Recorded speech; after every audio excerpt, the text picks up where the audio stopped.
Quand Jean Lassalle est à Paris, il y a toujours comme un petit air de campagne. L'ancien député maire de Lourdes-Diocèse est comme chez lui au milieu des passants qui le reconnaissent encore. Bonjour madame. Bonjour, vous êtes venu pour aller à Matignon? Des remarques toujours respectueuses, des saluts, quelques photos, Jean Lassalle ne laisse pas indifférent. Un détour par le Champ de Mars où son grand-père était venu en 1920 avec ses brebis. Il y avait une petite guérite que des gens, des employés de la Tour Eiffel, avaient mis à sa disposition et dans lesquels il dormait le soir. Et sinon, il vendait sur place le lait et les agneaux qui naissaient, il ne les ramenait pas, il les vendait.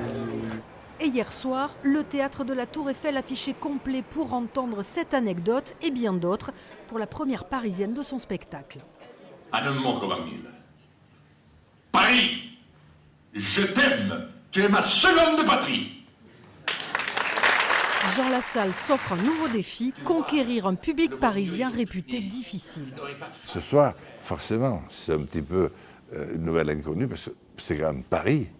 Et j'ai pris beaucoup de fois la parole à Paris, mais ce n'était pas pareil. Donc je dois découvrir la nouvelle, voilà, nouveau contexte. Enfant ne présentant aucun intérêt. Son regard, si par bonheur vous le croisez, n'exprime rien. C'est un type qui je pense, est proche des gens.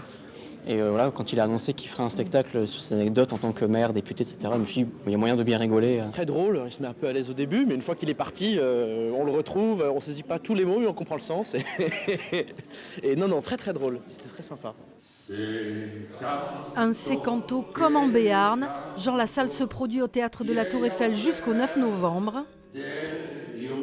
Merci Paris. Avant d'entamer sa tournée par le Zénith de Pau le 25 janvier.